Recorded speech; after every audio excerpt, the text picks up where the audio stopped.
वक्त हम मौजूद हैं नेहरू प्लेस में और नेहरू प्लेस की इंडियन ओवरसीज बैंक के तमाम कर्मचारी आज प्रदर्शन कर रहे हैं। एक बार तस्वीर में आप देख रहे हैं कि हाथों में तख्तियां लिए हुए हैं, जिसमें ये सीधे तौर पे मांग करते हुए दिख रहे हैं कि इनके बैंक में एम्प्लॉय की कमी है, एम्प्लॉय की भर्ती की जाए।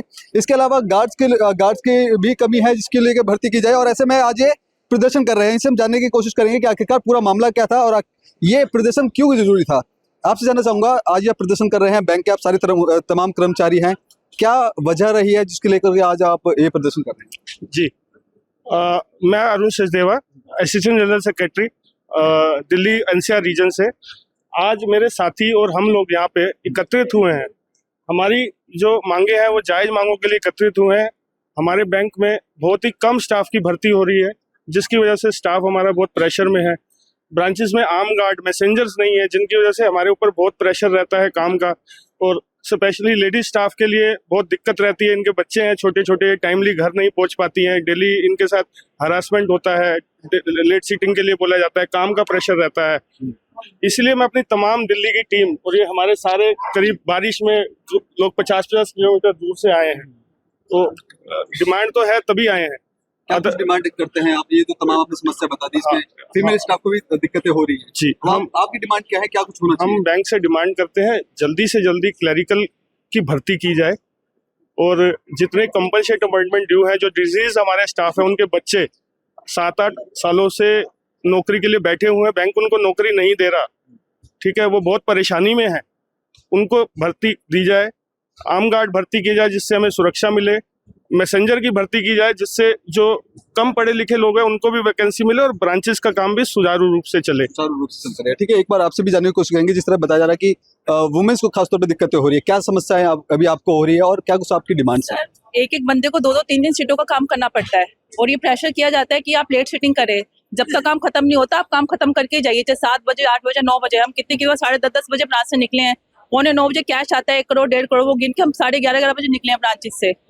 और हरासमेंट होता है, ऊंचे टोन में बात की जाती है हमसे। तो अब ये पूरी समस्या को क्या समाधान आप सोचते हैं? क्या प्रदर्शन करने से ही आपकी समस्या का समाधान निकलेगा, या फिर जो अपना हेड ऑफ डिपार्टमेंट या फिर जो दिल्ली एनसीआर का जो हेड ब्रांच है वहाँ पे अभी आपने कुछ बात करी, क्या कुछ वहाँ से रिस्पॉन्स दिया? हाँ सर, हमारे जो एजीएस सर है ये बात करते रहते हैं टाइम टू टाइम वहाँ पे, लेकिन हमारी बात आगे तक जाए इसलिए हम लोग आज प्रदर्शन कर रहे हैं कि ऊपर तक हमारी बात पहुँचे। आज ये पहला दिन प्रदर्शन कर रहे हैं, क्या आगे भी इस तरह से जारी रहेगा? हाँ जी, अगर बार नहीं मानी गई तो हम लोग जारी रखेंगे। हाँ जी, इसके बदले 2 और 3 फरवरी की स्ट्राइक कर रहे हैं।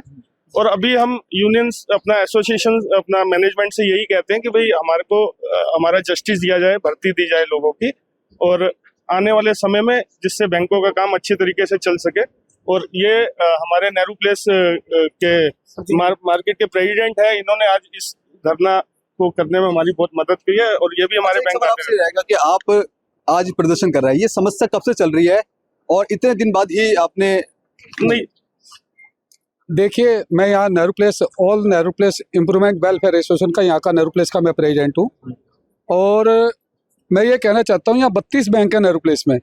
सभी बैंकों के अंदर समस्या क्या है कि यहाँ एक स्टाफ जो रिटायर हो जाता है ना, उसके बाद यहाँ स्टाफ को किसी की कोई भर्ती नहीं होती है। आप बताइए, हम व्यापार हमारा नंबर 1 का, हम टैक्स देने वाले पर्सन, और उसके बावजूद हमारे को सर्विस नहीं मिलती।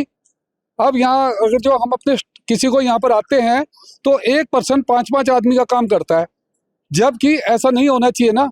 हमने जब अकाउंट्स खोले थे या हमारा व्यापार था, हमारा व्यापार कितना लॉस होता है यहाँ पर। अगर जो हमारे सरकारी बैंकों के अंदर काम नहीं हो, प्राइवेट बैंक क्या कारण है? आज जो प्राइवेट बैंक है, आज जो नंबर 1 पे हिंदुस्तान में नंबर 1 पे पहुंच गए हैं, जैसे HDFC है और अदर बैंक है, ये आज अभी आए थे, कुछ साल पहले आए थे हिंदुस्तान में। और आज जो 150 साल पुराने बैंक है या 160 साल पुराने बैंक है, आज वो बंद के कंगार पे हैं। जो स्टाफ एक बार रिटायर हो जाता है वो दोबारा से जो है उसकी जगह पे रिप्लेसमेंट में कोई भी नहीं आता। क्यों भाई, ऐसा क्या कारण है? आज अगर जो ये स्टाफ है जो खड़ा हुआ है, ये कोई 30 साल पुराना है, कोई 28 साल पुराना है, नया तो कोई भी नहीं है।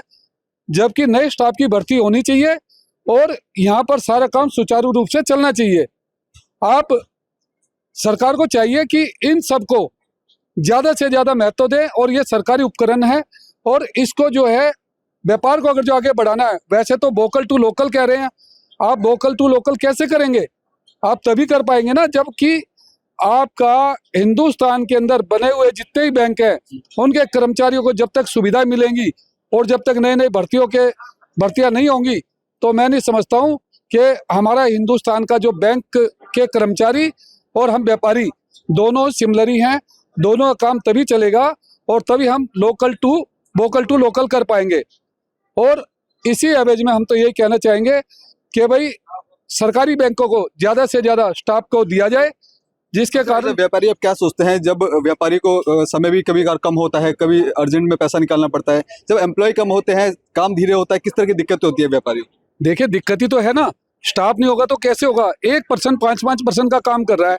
आप इतना बड़ा बैंक है जो कि यहाँ पर सारी सीटें खाली होती हैं क्योंकि जो रिटायर हो गया है दोबारा से उसकी जगह पे कोई नहीं होता है। हमारे को कई बार घंटों इंतजार करना पड़ता है। एक वही कैश का काम कर रहा है, वही क्लर्क का काम कर रहा है और वही आगे मैनेजर का काम कर रहा है। आप बताइए कैसे होगा। अब एक पर्सन जो है 5-6 बंदों का काम करेगा तो कैसे काम चलेगा बताइए। हमारे व्यापार में इफेक्ट पड़ता है। अगर हमारे को आरटीजीएस करनी है या कोई आगे और पेमेंटें करनी है वो कैसे करेंगे हम लोग। तो अब ये समस्या को लेकर आज प्रदर्शन कर रहे हैं, क्या कुछ लगता है इस प्रदर्शन के माध्यम से निष्कर्ष निकलेगा? तो तमाम जो आप अधिकारियों से बोल रहे हैं कि इस तरह की भर्तियां की जाए, क्या इस प्रदर्शन से कुछ प्रभाव पड़ेगा? देखिए पहले तो आपके चैनल के माध्यम से कि बहुत बहुत धन्यवाद। और दूसरा हमारे बैंकिंग में जो प्रेशर पड़ रहा है उसको हम कैसे वो अप्रूव कर सकते हैं। एक आदमी जो प्रेशर जो अभी भाई साहब ने बताया, प्रेसिडेंट साहब ने आगे, कि हम चाहते हैं कि 2005 और 7 के जो भर्ती है जो नीचे बेचारे बच्चे लगे हुए हैं उसकी उम्र जो है ढल चुकी है, तो दूसरी जगह कैसे काम करेगा। तो उनको लाया जाए अंदर, क्योंकि ठेकेदारी में डाल दिया है। अब ठेकेदारी पर्सन जो चल रही है वो हटाई जाए, पहले तो इनको अंदर लाया जाए, बाद में जो मर्जी करें। तो बैंकिंग के अंदर कि आप अकाउंट लाइए, अकाउंट खोलिए, फिर आप ये काम करना है, तो आदमी प्रेशर में क्या गलती नहीं होगी, गलती भी होगी तो गलती के अनुसार फिर वो आप भुगतो। तो वो चीज़ नहीं होनी चाहिए। प्रेशर जो है नहीं डलना चाहिए, जो पहले था अब वो चीज़ नहीं है, क्योंकि स्टाफ के कारण बहुत चीज़ें। बैंक में कितने का स्टाफ होना चाहिए और अभी फिलहाल में कितना है? बैंक में ज़्यादा नहीं तो लगभग ज़्यादा 25 से 30 स्टाफ होना चाहिए इस टाइम में, और पर वो भी नहीं है। ठीक है, तो देखिए ये इंडियन ओवरसीज बैंक के तमाम कर्मचारी हैं, उनका सीधी समस्या ये है कि बैंक में काम ज़्यादा है, एम्प्लॉय कम है और ऐसे में जो ग्राहक आते हैं या फिर उनका जो काम है उसमें भी कहीं ना कहीं बाधा आती है। तो सीधे तौर पर इनका यही कहना है कि इनकी जो मांगे हैं कि स्टाफ बढ़ाया जाए, सिक्योरिटी गार्ड की अगर संख्या की बात की जाए, क्योंकि सुरक्षा भी कहीं ना कहीं इस बैंक के मद्देनजर काफ़ी ज़्यादा रखनी चाहिए और इसको भी भर्ती करने की बात कही जा रही है। क्या कहना चाहेंगे, किस तरह देखते हैं इस पूरे मामले को? सबसे बड़ा चीज है कि जैसे एसबीआई हो गया, उसमें 2,36,000 एम्प्लाई है। पंजाब नेशनल बैंक में 1,56,000 एम्प्लाई है। यूनियन बैंक का आप देखिए 86,000 एम्प्लाई है। सेंट्रल बैंक का देखिए 83,000 एम्प्लाई है। बट हमारा एम्प्लॉयमेंट जो है, जो सरकारी डाटा है उसके अनुसार जो 3 महीना पहले निकला था केवल 20,000 है, और 20,000 में पिछली महीने 33 मेंबर हमारे रिटायर हुए। इस महीना भी हमारे रिटायरमेंट जो है 20-22 लोग हो रहे हैं, उसका कोई रिप्लेसमेंट नहीं हो रहा है।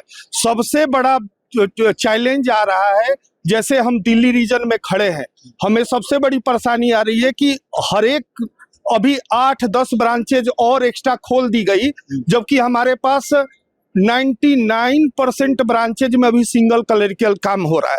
जैसा हमारे एजीएस ने बताया, जैसा लोगों ने बताया, सबसे बड़ा प्रॉब्लम आ रहा है कि सिंगल क्लरिकल में उस हर एक एम्प्लाई को कैश का काम सबसे डिफिकल्ट काम होता है, जिसमें कैशियर को कोई भी ब्रांच में कोई भी कैशियर ऐसा नहीं है जिसकी 4 दिन 5 दिन में 10,000 12,000 रुपया शॉर्ट ना होता हो। हर एक बंदा, हम लोग पेमेंट क्या लेंगे, हम तो आधा पेमेंट तो दे रहे हैं शॉर्ट फॉल में, क्योंकि हमारे पास काम का प्रेशर है। हम किसी का कैश ले रहे हैं, उसी समय कोई आरटीजीएस हमें दिया जा रहा है, डिमांड ड्राफ्ट हम बना रहे हैं, रेकरिंग डिपॉजिट हम बना रहे हैं, फिक्स डिपॉजिट हमें बनाने के लिए बोला जा रहा है। बोला जाता है कि स्टाफ नहीं है।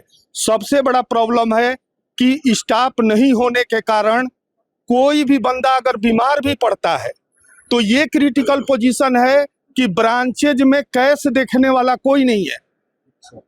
और जहां तक मैंने जैसे आपको बताया कि हमारा एम्प्लॉयमेंट रेट जो है पिछले महीने की डाटा के अनुसार 20,000 है, जो कि सबसे लोएस्ट है।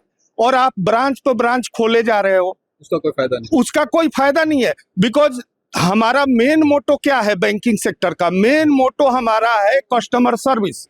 कस्टमर सर्विस देखिए, हमारा इंडियन ओवरसीज बैंक आज से 10 साल पहले कस्टमर सर्विस में सबसे नंबर 1 था।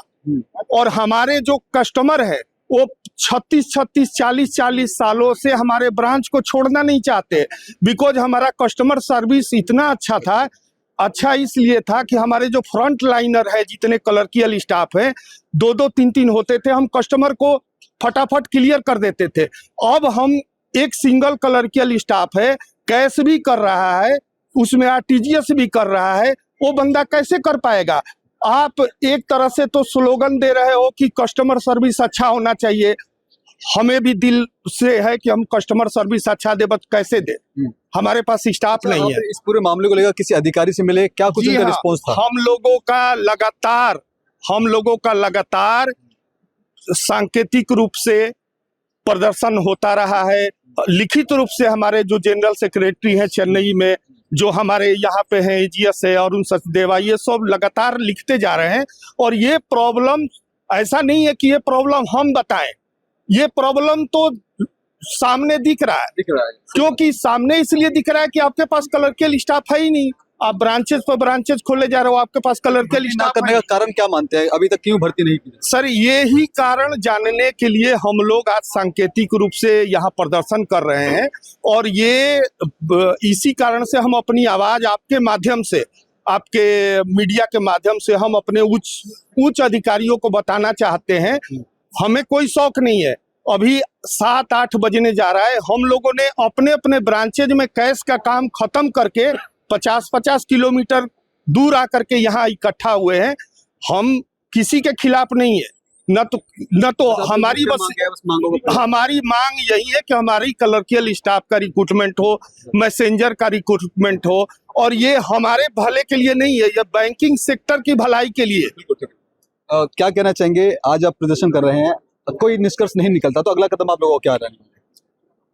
अभी अगर 2 और 3 की हड़ताल के बाद भी अगर बैंक हमारी मांगे नहीं मानता है। ये हड़ताल पूरी दिल्ली में है? जी, पूरे दिल्ली में नहीं, पूरे हिंदुस्तान के इंडियन ओवरसीज बैंक की हड़ताल है। सभी कर्मचारी, क्लरिकल स्टाफ और सब स्टाफ हड़ताल पे रहेंगे। और करीब हमारी 3600 ब्रांचें उस दिन काम नहीं करेंगी। और उसके आगे अगर मैनेजमेंट हमारी बातें नहीं सुनता तो उसके बाद जो हमारी सेंट्रल यूनिट डिसाइड करेगी आगे बड़ी हड़ताल करनी है या जो भी करना है, उनके फैसले के ऊपर हम आगे बढ़ेंगे। ठीक है। तो देखिए, तमाम इंडियन ओवरसीज बैंक के कर्मचारी हैं और उनका साफ तौर पे यही कहना है कि बैंक में आ रही तमाम तरह की समस्याओं पर किसी भी तरह से निदान किया जाए। और ऐसे में आज सांकेतिक एक धरना प्रदर्शन है, उसके माध्यम से तमाम अधिकारियों को एक संकेत देना है कि जिस तरह से परेशानी आ रही है उसका कोई निदान निकाला जा सके। अगर ये निदान नहीं निकलता तो आने वाले 1 और 2 फरवरी को पूरे देश भर के तमाम ओवरसीज बैंक हैं उन पर ताला लगेगा। और ऐसे में तमाम जो कर्मचारी हैं वो धरना प्रदर्शन में बैठेंगे। और इनका साफ तौर पे कहना है कि ये प्रदर्शन ऐसे ही थमेगा नहीं जब तक इनकी जो मांगे हैं उनको संतुष्टिपूर्ण तरीके से इनको पूरा नहीं किया जाता। तो ये बैंक कर्मचारी इसी तरह से लगातार प्रदर्शन करते रहेंगे। लेकिन अब देखना होगा कि वाकई में इन तमाम कर्मचारियों की जो मांगे हैं, क्या प्रशासन या फिर बैंक के जो तमाम आला अधिकारी हैं इनकी मांगों को सुनते हैं और कब तक जमीनी स्तर पर इसको पूरा किया जाएगा। कैमरा पर्सन कमलेश कुमार के साथ मैं संदेश सक्सेना, पंजाब केसरी.com, दिल्ली।